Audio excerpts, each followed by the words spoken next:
ជារបស់ខ្ញុំសូមគោរពជំរាបសួរដល់លោកគ្រូនិងសួស្តីអ្នកទាំងអស់គ្នានាងខ្ញុំឈ្មោះអេដានីនិងមកធ្វើបទបង្ហាញលើប្រធានបទមួយដែលនិយាយអំពី role of office managers ដោយ content ខ្ញុំបានលើកឡើងចំនួន5ចំណុចដែលទី1និយាយអំពី office operation and organization ទី2គឺ communication and coordination provide ទី3គឺ HR support and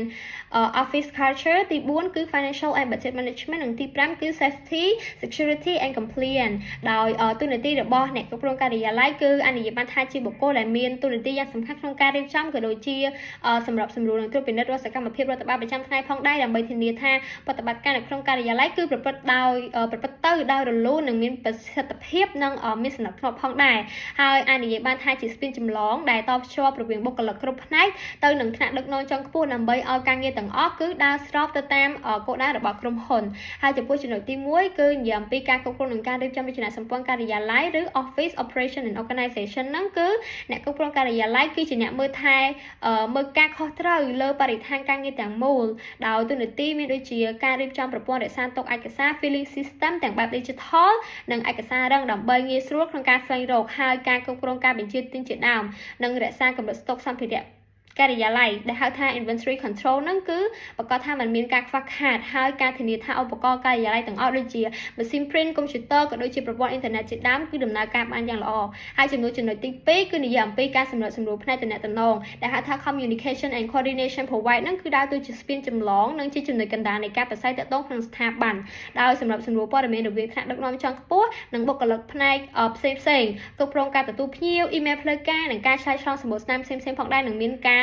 រៀបចំជាការវិភាគនៃការប្រជុំធំនិងក៏ត្រាកំណត់ហេតុប្រជុំផងដែរហើយចំពោះចំណុចទី3គឺការគ្រប់គ្រងផ្នែកធនធានមនុស្សនិងវប្បធម៌ការិយាល័យ HR support and office culture ហ្នឹងគឺជារឿយៗនៅក្នុងបរិយាកាសការិយាល័យខ្នាតតូចឬក៏មធ្យមពួកគាត់ត្រូវតែជួយជ្រោមជ្រែង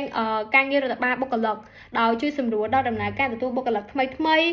ដូចជាការរៀបចំកន្លែងធ្វើការនិងការណែនាំពីច្បាប់វិន័យហើយតាមដានការចូលរួមធ្វើការនិងការចាក់ចេញរបស់បុគ្គលិកដែលហៅថា attendant នឹងហើយបង្កើតបរិយាកាសការងារវិជ្ជមាននិងការរៀបចំកម្មវិធីជួបជុំតូចៗដើម្បីបង្កើតភាពសាមគ្គីភាពហើយចំពោះចំណុចទី4គឺការគ្រប់គ្រងថវិការដ្ឋបាលនិងហិរញ្ញវត្ថុបឋមហ្នឹងគឺ financial and budget management ហ្នឹងដោយថាពួកគាត់មើលការថែទាំការចំណាយប្រចាំថ្ងៃដែលតកតងនឹងកិច្ចការរដ្ឋបាលដូចជាការគ្រប់គ្រងកញ្ចប់ថវិការរាល់ចំណាយទៅប្រចាំថ្ងៃ petty cash សម្រាប់ការិយាល័យត្រួតពិនិត្យនិងទូទាត់វិក័យបើប្រើប្រាស់នានាដូចជាទឹកភ្លើងថ្លៃជួលទីតាំងអត់ទាន់ពេលវេលាហើយធ្វើការងារជិតស្និទ្ធជាមួយនឹងផ្នែកគណនេយ្យផងដែរដើម្បីរៀបចំរបាយការណ៍ចំណាយរដ្ឋបាលប្រចាំខែហើយចំពោះចំណុចទី5គឺការធានាសុវត្ថិភាពនិងការអនុលោមតាមច្បាប់ safety security and compliance ហ្នឹងគឺមើលថែទាំសុខុមាលភាពនិងសុវត្ថិភាពនៅក្នុងកន្លែងធ្វើការដើម្បីបង្កើតនិងអនុវត្តគោលនយោបាយផ្ទៃក្នុង office policy ស្របតាមស្តង់ដារក្រុមហ៊ុនហើយធានាថាការិយាល័យមានសុវត្ថិភាពនិងមានប្រព័ន្ធការពារអគ្គិសនីនិងការរៀបចំកន្លែងអង្គុយចំទិសដៅដែលត្រឹមត្រូវតាមបច្ចេកទេសហើយចំពោះចំណុចចុងក្រោយនៃការធ្វើបទបង្ហាញគឺ